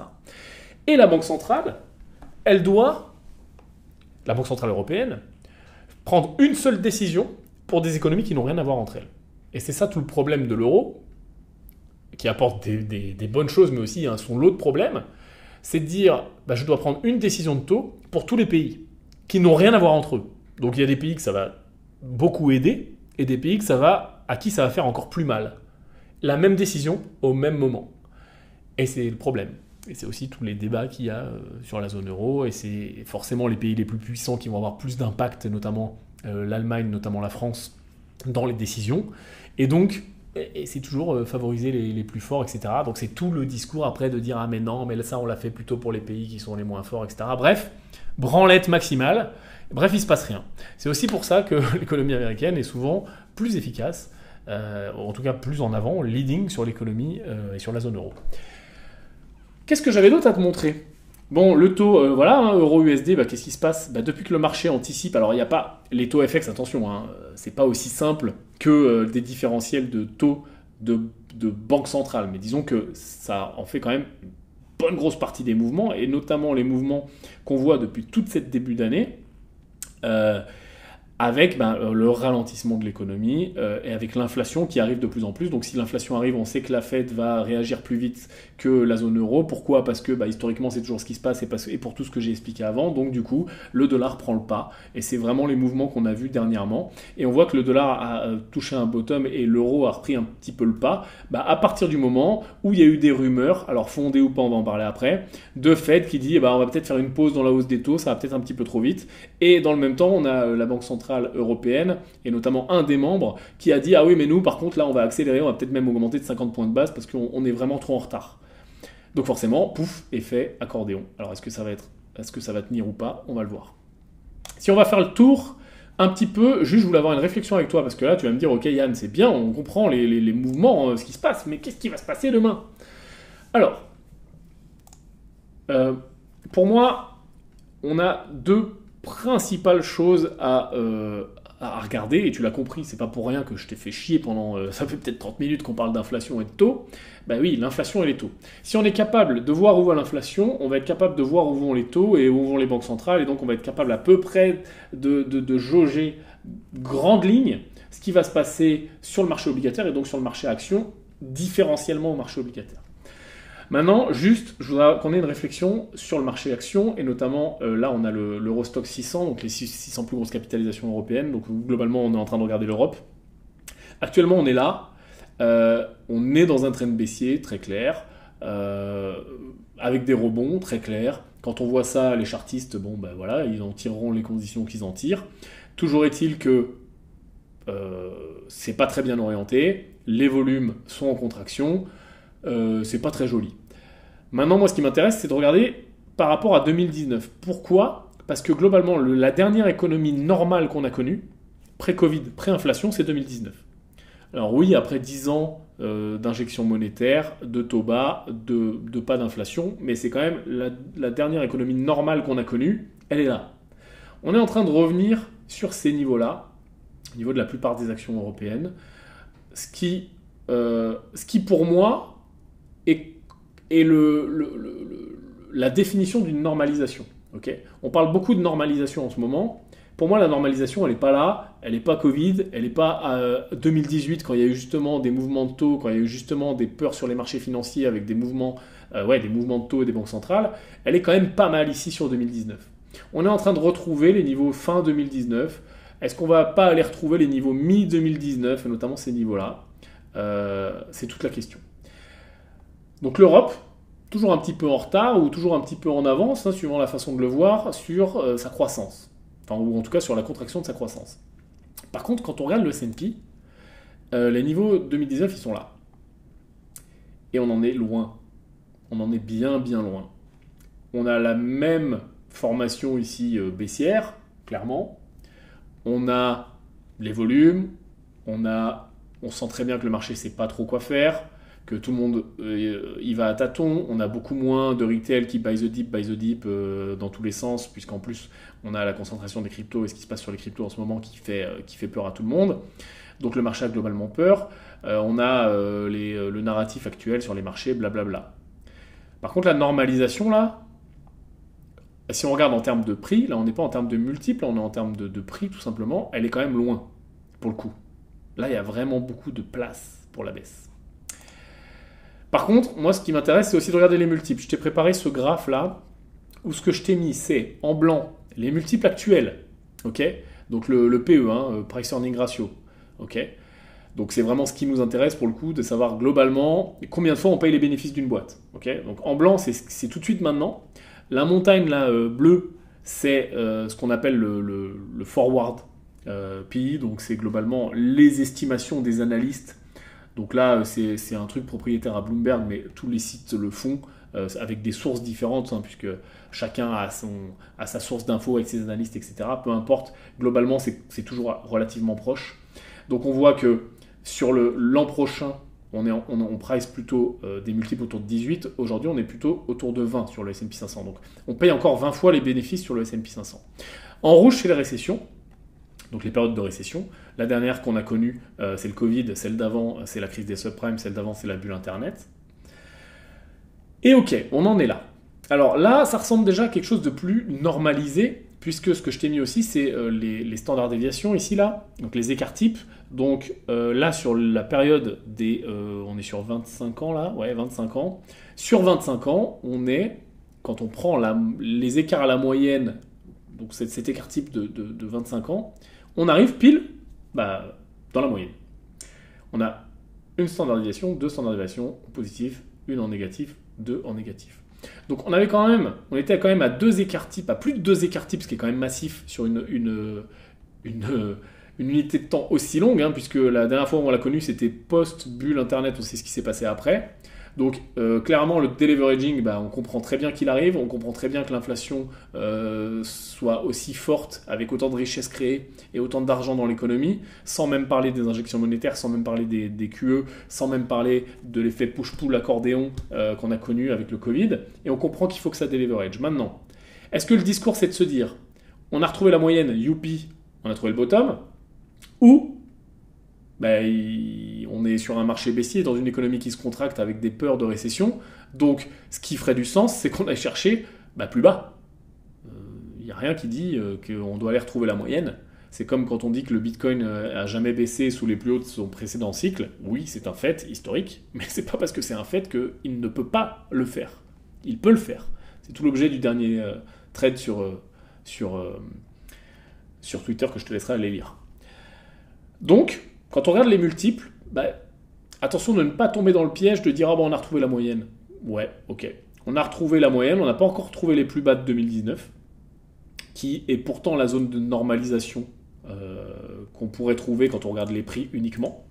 Donc, il nous reste encore deux unités de multiples. Hein. On était à plus 17-18. Voilà, c'est tout ce que je dis. Et ce que je dis, c'est que dans une crise importante, alors on est loin encore de l'effet subprime, etc., mais on a connu après des contractions post-subprime. Après, tiens, regarde, ça c'est intéressant quand même. Donc subprime, ok, donc la cocotte minute monte en puissance, on sort de la bulle Internet, donc fin de cycle, ça monte en puissance, là que les multiples augmentent, et puis boum, subprime. Alors on était moins leveragé au niveau des multiples, parce que ce qui provoque la crise, c'est pas une évaluation des actifs complètement dingue, c'est l'évacuation du risque d'emprunt immobilier via de la titrisation, etc. Donc ce qui fuel la baisse, c'est pas la même chose. Le contexte est tout à fait différent, mais toujours est-il que quand même l'impact sur les marchés, c'est toujours un gros deleveraging avec des sell-off, etc. Donc on arrive en baisse, tout simplement. Et qu'est-ce qui se passe après? On a un effet accordéon. Pourquoi? Parce que tout le monde va chercher le bottom. Et tout le monde a la même réflexion, et notamment le marché. Quand on va chercher des écarts types importants, comme on l'a vu là, mais comme on le voit en négatif, tout le monde se dit, non, attends, ça a trop baissé, là. On ne peut pas payer que 10 fois les bénéfices de boîtes qui, historiquement, depuis 100 ans, on les paye 14, 15, 18, 20 fois. Donc le marché finit par trouver un bottom. Qu'est-ce qui se passe? Effet accordéon. Exactement pareil que pendant le Corona. Pouf, pouf. Alors là, l'effet accordéon est extrêmement violent parce que le contexte n'était pas du tout le même, complètement inédit, on l'a compris. Mais toujours est-il que pouf, effet accordéon. Qu'est-ce qui se passe après? Pouf! Espèce de contre-coup. Alors que pourtant, là, on est plutôt en train de sortir de la crise. Là, 2011, 2012, c'est quand même vraiment la fin. Les effets, les banques centrales ont justement pris des prérogatives importantes. L'économie se porte mieux, etc. On n'est plus du tout en récession. Pourtant, on a cet effet accordéon important où le marché apporte finalement assez peu de crédit à ce qui est en train de se passer et il n'est pas prêt à valoriser les entreprises de façon importante, donc les multiples sont bas. On dit, moi je suis OK pour acheter, mais je paye les bénéfices. Attention, c'est pas une courbe de prix qu'on regarde, hein. C'est bien une courbe de combien de fois on paye les bénéfices. Je suis pas prêt, un petit peu comme la courbe qu'on a vue avant, hein. C'est une courbe de combien je pense que le taux doit me rapporter en fonction du risque de l'économie. Là c'est pareil. Combien je pense que je dois payer l'entreprise en fonction de ce que je pense de l'économie et de l'entreprise. On n'est pas prêt, le marché n'est pas prêt. Il a besoin d'acheter bas. Et après, on connaît le cycle, de plus en plus de confiance, de plus en plus de confiance. Le Corona vient nous casser la confiance, mais sorti du Corona, V-bottom de dingue, tout le monde est prêt à acheter. On a l'effet crypto, on a l'effet Jean-Kévin, on a l'effet qu'on a connu, Reddit, etc., même stock. Bref, ça monte de façon complètement dingue. Donc maintenant, la question c'est, est-ce qu'on va pas chercher un contre-coup, là, passer un pic de sortie de crise, de crise, et est-ce qu'on va pas chercher, contrairement d'ailleurs au subprime, la vraie crise? Parce que ça, c'est pas une crise, ça là, le Corona. Oui, si, c'en est une, c'est un événement transitoire, on n'a pas le choix, ça s'est jamais arrivé dans l'histoire. Le monde entier est enfermé chez lui, je veux dire. Voilà. Donc, c'est ma question. Là, comme ça, instinctivement, moi, je pense que le marché va vouloir aller chercher plus bas en termes de multiples. Je pense que le marché va vouloir aller chercher plus bas en termes de multiples. Je pense que le marché va vouloir aller chercher plus bas en termes de prix facial et de normalisation. Je pense que les peurs d'inflation sont encore là. Je pense que l'inflation est beaucoup moins transitoire que ce que les banques centrales disent, mais forcément, elles ne vont pas faire peur à tout le monde et c'est aussi leur but de calmer un peu le jeu. Je pense que l'inflation est là pour plusieurs années. Alors pas à 8 à 6% heureusement, quoique ça peut coller quand même un petit peu. Mais l'inflation, je ne pense pas dans l'état actuel des choses, mais c'est toujours pareil, hein. Avec les cons qui ne changent pas d'avis, et je serais ravi de changer mon fusil d'épaule, mais là tout de suite maintenant, je ne pense pas qu'on va retrouver 2% avant la fin de l'année ou l'an prochain, comme on nous le dit. Pourtant, et tu vois quand même, c'est quand même fou à quel point l'économie est polarisée, et heureusement, sinon tout le monde serait milliardaire. Ce qu'on voit là, c'est l'EPS, donc les earnings per share. Donc c'est comme ça qu'on calcule le PE. Hein. C'est-à-dire que là, quand on calcule le PE, on regarde le prix sur le earning per share. Okay, donc on regarde combien l'entreprise génère de bénéfices par action pour voir combien de fois on paye ce bénéfice. Ici, ce qu'on voit, c'est le bénéfice par action. C'est-à-dire pas combien de fois on le paye, mais où est-ce qu'il est? Est-ce que le bénéfice par action, il augmente? Donc en gros, est-ce que les entreprises génèrent plus de richesse ou moins? Le bénéfice par action, il augmente. Il augmente de dingue. Et ça nous dit quoi? Ça nous dit que l'économie se porte bien. Là c'est le S&P 500. Hein. Donc c'est la même chose qu'on était en train de regarder avant. Donc, c'est pas parce que le marché est prêt à payer moins en termes de multiples, parce qu'il a peur globalement, que l'économie se porte pas bien. Là, tout de suite maintenant, l'économie se porte chier bien. Il y a peu, à l'instant T, tout de suite, hein, il y a peu de chômage. Les bénéfices des entreprises sont plutôt bons, même s'ils ralentissent par rapport à l'an dernier. En tout cas, le taux de croissance ralentit, mais on est toujours en croissance.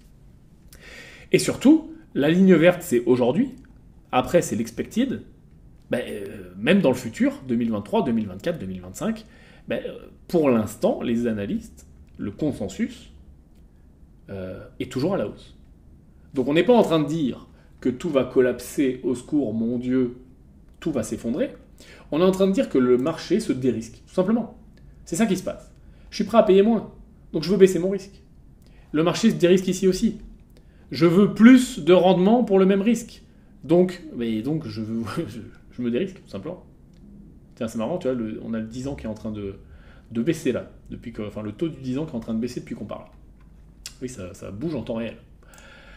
Donc, c'est ça qu'on dit, et c'est ça qu'il faut surveiller. On est sur un organisme et sur des actions multifactorielles, et pas sur quelque chose de simple. La macro, c'est pas simple. Par contre, quand on a juste sur la macro, c'est ce que je disais la dernière fois, quand j'arrive à avoir juste sur la macro, j'ai globalement juste sur mes secteurs. Et c'est vraiment ce que je cherche à faire. C'est avoir juste sur la macro, de façon générale. Là, actuellement, avec tout ce qu'on dit depuis tout à l'heure, je pense qu'il est globalement clair que le marché cherche à diminuer le risque. Jusqu'à quand? Je ne sais pas. J'ai ma petite idée et je fais évoluer ma vision. Mais si j'ai juste sur ma macro le plus de pourcentage de temps possible, du coup, ça vient me donner des idées pour mes secteurs. On a parlé des techs. Est-ce que je vais être super bullish sur les techs tout de suite maintenant? Ou plutôt pas, par rapport à tout ce qu'on a vu? Tu vois, je te laisse la réponse. Donc du coup, je cherche à avoir juste la macro, je cherche à avoir juste mes secteurs, et au sein des secteurs, après, je cherche à avoir juste sur mes paris, tout simplement. Et plus je suis sur un horizon de temps court terme trading, et plus ça va être super important pour moi d'être juste pour faire de l'argent, et plus je suis sur un horizon de temps long terme et investissement bon père de famille, et moins ça va être important d'être super juste. Mais disons que si je suis un peu juste quand même, ça permet de mettre un petit peu de sel et quand même d'aller là où il y a le vent et de ne pas pisser contre le vent, et donc d'améliorer un peu les perfs. Qu'est-ce que j'ai d'autre à te montrer? Et je pense qu'on est pas mal, hein, mon petit. Hein. C'est quoi ça? C'est le Nasdaq. Ben oui, quand même. Le Nasdaq, forcément, nous a fait des excès encore plus violents. Donc forcément, la normalisation, elle est aussi très loin, comme le S&P. Hein. Je t'ai pas ressorti le graphe là, des multiples, je l'ai fait aussi, c'est globalement le même. Hein. Il ressemble à la même chose. On arrive vers les niveaux d'écart type neutre, mais même réflexion, est-ce qu'on va pas aller chercher plus bas? Ok, je pense que... Waouh! Dis-moi dans les commentaires ce que tu penses de tout ça, pose-moi tes questions, donne-moi ta vision. Maintenant, j'avais d'autres choses à voir avec toi. Qu'est-ce qui va se passer demain? Où trouver de la perf, comme d'habitude. Alors, où trouver de la perf? Je l'ai dit la dernière fois, j'ai toujours la même vision, ça ne va pas bouger en 2 secondes.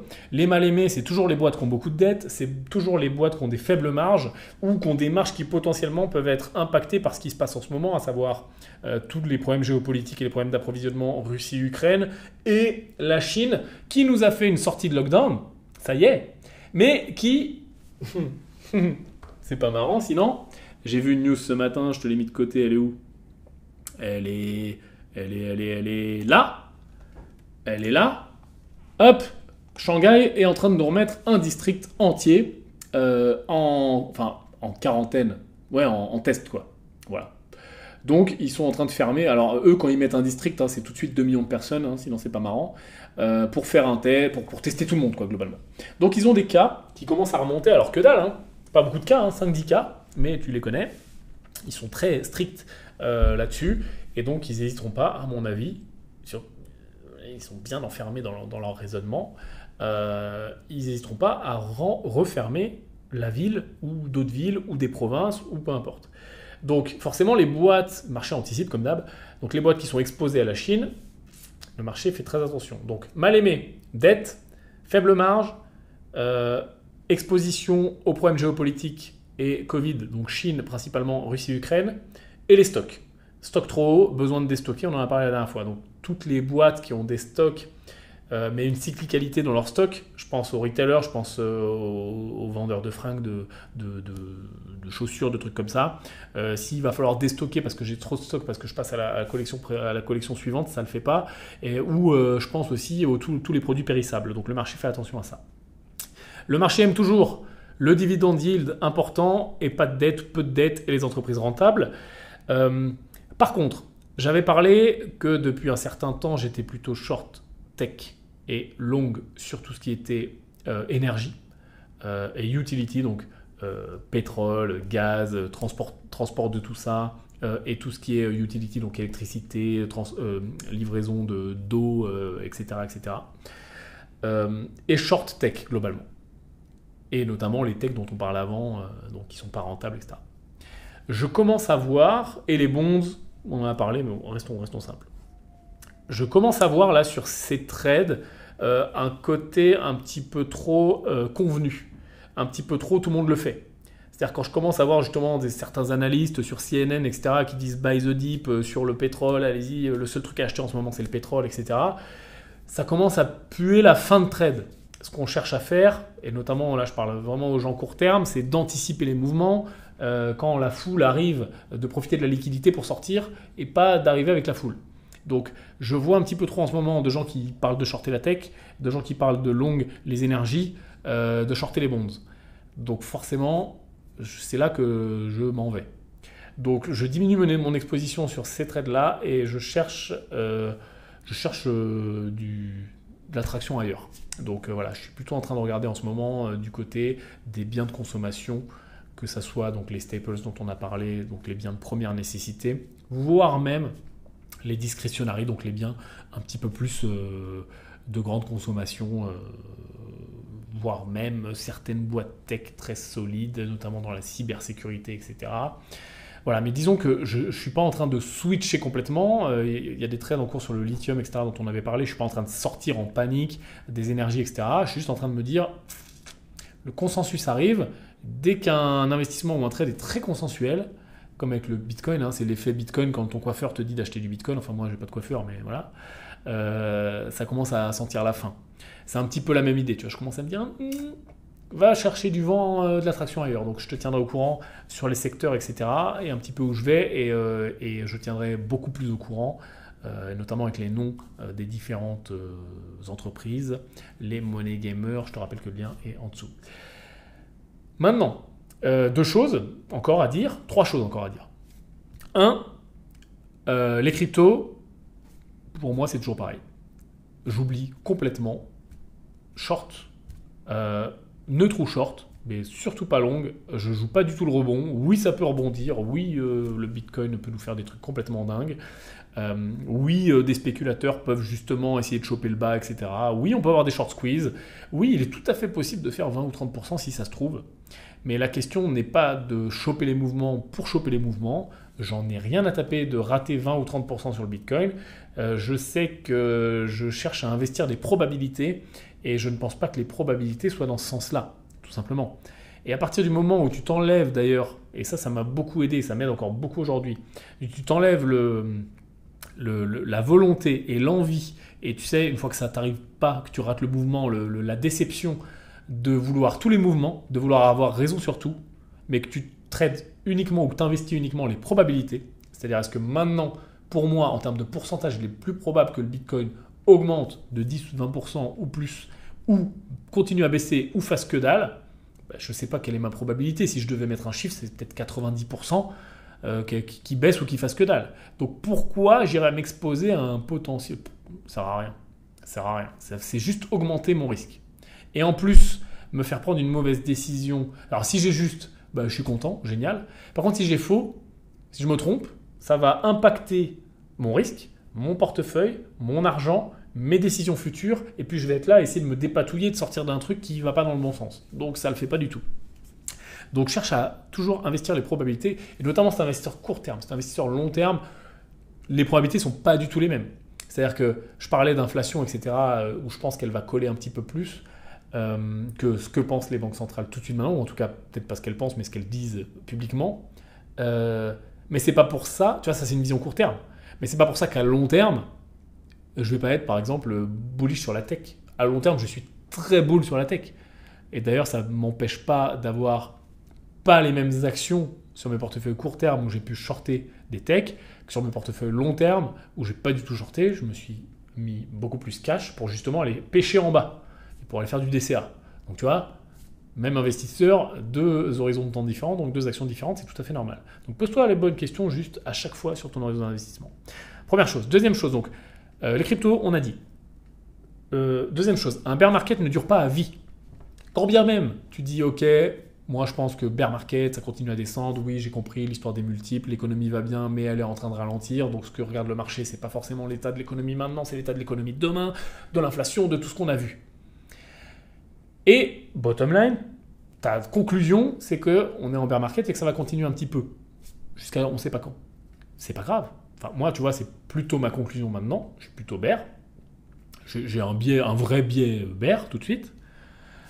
C'est pas pour ça que je suis pas en train de guetter les signes et que quand j'aurai des signes qu'on arrive sur la fin, je suis très conscient qu'un bear market ne dure pas à vie, qu'on peut être tous surpris par des choses qui vont peut-être sortir dans 2-3 semaines.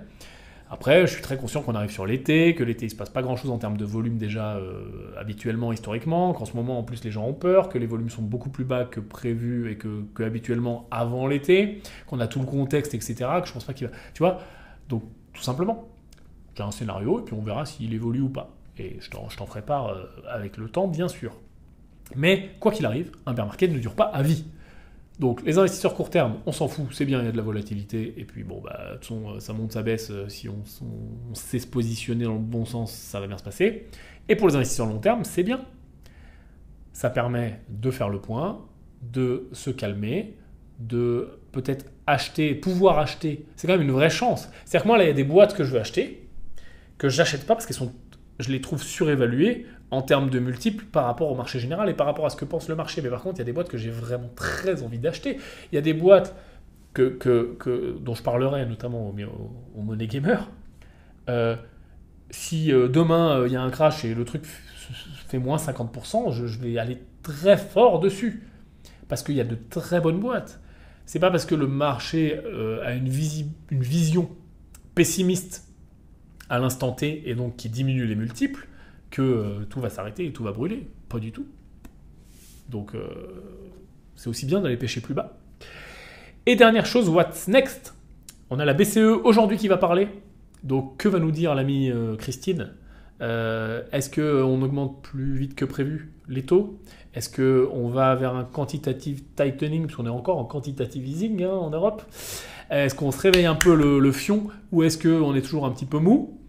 Donc je te laisse regarder ça, tu vas voir, ça va sortir de partout dans la presse spécialisée quand la BCE parle, et jette un œil à la courbe des taux, qu'est-ce qui va se passer, quelle va être la réaction des courbes des taux, de la courbe des taux européens, notamment le 2 ans, notamment le 10 ans, par rapport aux annonces qui vont être faites. Et tu vas voir que le marché va soit rien à branler, ça bouge pas, soit pricer quelque chose, à la hausse ou à la baisse. Et donc, tu vas pouvoir lire ce que pense le marché. Parfois, la BCE, elle dit juste au détour d'un discours, nous pensons que nous devons accélérer notre politique monétaire pour contrer un petit peu plus et pour impacter la demande. Au début, tu dis ça, et puis tu vas voir que plouf, le 2 ans, il va prendre 50 points de base ou 25 points de base sur les 3-4 prochaines séances. Ça veut dire que le 2 ans, il pense que cette phrase-là, ça voulait dire on va augmenter de 25 points de base de plus que ce qui était prévu, tout simplement. Ou alors, ça se trouve, on va avoir une déclaration très forte qui va dire c'est de façon sûre sur les 2 prochaines augmentations de taux, on va augmenter de 50 points de base, donc 1%, peut-être que tu vas voir que dans les 2-3 prochaines séances, voire même quasiment immédiatement, le 2 ans va se repricer à 100 points de base plus haut, tout simplement. Donc on surveille ça, on a le CPI demain, l'inflation américaine demain. Alors, juste, je vais te donner les chiffres. Tac. On nous annonce. Attends, je suis pas sur la bonne US. On nous annonce.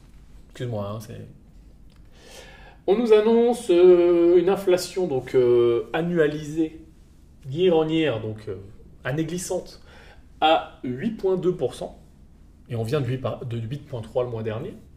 Et on nous annonce un monthly à, et là, 0,7, alors qu'on vient de 0,3. Donc globalement, ce qu'on nous dit, c'est que month on month, on devrait un petit peu accélérer, et year on year, on devrait un petit peu se contracter, ce qui est plutôt normal par rapport à ce qu'on attend. En tout cas, c'est ce qu'on attend. Maintenant, prenons l'annualisé. 8,2. Ok, on vient de 8,3. Donc on se dit, ok, c'est bien, 8,3, 8,2, l'inflation diminue. Je pense qu'il ne va absolument rien se passer. C'est-à-dire que je pense que le print là, de l'inflation, ça va être, j'en sais rien, je ne suis pas Madame Irma, hein, Mais ça va pas être 6,4 à mon avis, hein. Si le marché attend 8,2, je pense pas que ça va être 6,4. Ça va peut-être être 8,1, 8, ou à l'inverse, 8,4, 8,5. On va peut-être être un petit peu déçu ou un petit peu content. Mais je pense que là, le marché a tellement anticipé l'inflation et surtout a tellement pris conscience que ça va quand même durer un petit peu, que la Fed devait faire ce qu'elle a à faire. Et en l'absence d'autres changements, je pense que le marché va en avoir rien à taper. C'est-à-dire que tout le monde est conscient que là, on ne va pas avoir un effet magique sur l'inflation. Pour l'instant, ça c'est pas les effets, ça peut pas, c'est pas possible. C'est pas demain, boum, l'inflation est divisée par 2, tout le monde est content, tout remonte, c'est la fête, ah bah on arrête ce qu'on disait, on baisse les taux. Non. On est conscient que l'inflation va prendre du temps à baisser, c'est complètement normal. Voire même qu'on n'a pas trouvé le top et qu'on est en train de corriger avant de remonter plus haut. Tout est possible. Et là, on sera surpris. Mais d'ailleurs, si l'inflation print beaucoup plus haut, le marché va être surpris. Et ça ne va pas très bien se passer pour certaines classes d'actifs. Par contre, si on print au level prévu ou un tout petit peu plus bas, je ne pense pas que le marché va se dire ah bah c'est un tout petit peu plus bas, donc du coup la Fed va ralentir ses actions. Non. La Fed, ce qui l'intéresse, c'est pas ce que va être le chiffre demain. C'est ce que va être le chiffre dans 1 an, dans 6 mois, dans 2 ans. C'est d'aller chercher les 2%. Et de ne pas s'arrêter en cours de route. Si demain, même si... Je suis un peu extrême parce que si demain il y a 6, forcément le marché va être content, mais il va anticiper que la Fed va moins augmenter que prévu. Mais je veux dire, la Fed, de façon philosophique, même si demain il y a 6, c'est pas son objectif. Son objectif, c'est pas 6, pour le coup. Son objectif, c'est 2. Donc, elle va continuer ses actions. Et c'est là aussi qu'il n'y a pas que l'inflation qui va rentrer en ligne de compte, dans la mesure où l'économie se porte bien. Aujourd'hui, même si on a les grands titres, peur de récession, machin, l'économie se porte bien, on l'a vu avant. Les earnings per share, les bénéfices par action des entreprises augmentent, et notamment le taux de chômage est très bas aux États-Unis. Donc c'est quand même 2 signes que l'économie se porte bien. Même si on a des indicateurs leaders, mais comme leur nom l'indique, ils sont leaders, donc on verra ce qui se passe dans 3 mois, dans 6 mois, qui nous disent que c'est moyen, mais ils sont leaders. Ce n'est pas ce qui se passe dans l'économie tout de suite maintenant sur les indicateurs on time. Donc la Fed, elle a aussi cette excuse, même s'ils ne sont pas cons du tout, ils les voient les indicateurs leaders, les mêmes que toi, les mêmes que moi. Mais ils ont la bonne excuse de dire ok, l'économie se porte bien maintenant, l'inflation est toujours haute, même si demain elle print un petit peu plus bas que prévu. Eh ben, l'économie se porte bien, l'inflation est toujours haute, on continue, voire même on accélère peut-être. Par contre, si jamais dans les jours, mois, semaines qui arrivent, l'économie ralentit vraiment aux États-Unis, où on voit vraiment une contraction. Là, ça va être plus dur de justifier de continuer à être fort, puissant sur les taux. Parce qu'on a vu, ça se diffuse, il y a un nombre d'effets complètement dingue, et on en a abordé un seul, 2 peut-être, sur l'économie, mais ça a un nombre d'effets qui est très important. On n'a pas parlé de la production de prêts, on n'a pas parlé de l'immobilier, on n'a pas parlé d'énormément de choses. Donc, c'est dur pour eux de justifier des hausses de taux, de justifier une pression de quantitative tightening, etc., une pression monétaire, à partir du moment où l'économie se pète la gueule. Là, pour l'instant, ils ont la bonne excuse que ça ne se pète pas la gueule. Donc, je pense qu'il ne va pas se passer grand-chose au niveau de la réaction de la Fed, et donc des annonces, et donc qui ne vont pas spécialement nous dire « Ah ben, on va ralentir ou on va accélérer ». Ça va être un petit peu le statu quo, à mon avis, pour l'instant. On va suivre ça, on va voir. Et on a l'UMCSI aussi demain. Oui, c'est le Consumer Sentiment Index, qui est un leading indicator aux États-Unis, où globalement on sonde les consommateurs aux États-Unis et on leur demande qu'est-ce que vous pensez des conditions actuelles de l'économie demain. Est-ce que vous dépensez plus, vous dépensez moins, vous avez plus d'argent sur votre carte de crédit, moins d'argent, est-ce que vous pensez acheter une voiture, blablabla. On leur fait remplir des questionnaires et ça nous donne cette UMCSI, donc Consumer Sentiment Index, University of Michigan Consumer Sentiment Index, UMCSI, sur Google, tu trouveras ça facilement, tu peux le lire. Et voilà, on va voir à combien ça sort. Il est relativement important. Il faut savoir que quand on arrive sous 50, là on est à 58,4, on attend 58,2 demain, donc un ralentissement du sentiment des consommateurs aux États-Unis. Si leur sentiment est moins bon, théoriquement, ils vont moins consommer. Donc théoriquement, ça amène un ralentissement de l'économie. Ce qu'on dit, c'est qu'au-dessus de 50, l'économie se développe et en dessous de 50, elle se contracte. Donc on est toujours au-dessus de 50, mais on ralentit. Donc même ces indicateurs-là qui sont leading, qui a à peu près entre 1 et 2 trimestres d'avance sur les effets réels dans l'économie. Parce que quand quelqu'un te dit je vais moins consommer, ça va se passer un petit peu plus tard. Donc, quand on dit que cet indicateur-là a 3 à 6 mois d'avance sur le PIB, donc vraiment sur la création de richesse. Donc pareil, la Fed, hein, t'inquiète, elle voit ça, elle connaît par cœur. Donc elle voit que ça ralentit, mais que c'est toujours au-dessus de 50, donc l'économie n'est pas non plus dans une contraction complètement dingue. Si demain ça prime à 48, là oui, attention, peut-être que mouvement de taux, tac, tac, tac. Mais pareil, enfin, on ne voit jamais je te rassure, de surprise aussi grosse. Quand on nous annonce 58,2, ça va peut-être être 58,1 ou 58, mais pas beaucoup moins. Donc on va voir ça, on suit ça aussi. Ce qui nous intéresse, c'est pas le chiffre à l'instant T, c'est aussi la vitesse du changement. Et l'angle du changement. Est-ce qu'on change de sens et à quelle vitesse on accélère ou on ralentit? Bon, aujourd'hui, le point macro, il était solide. Hein, putain, c'était... Putain, j'ai fini tout le temps les vidéos en Marseille en ce moment. Allez, bisous. Hein, voilà. Pour ceux que ça intéresse, il y a plein de liens en dessous, là. Va voir. Des livres, des trucs. Oh, c'est une folie, carrément. Je te fais un bisou. L'avenir, c'est nous. Ciao.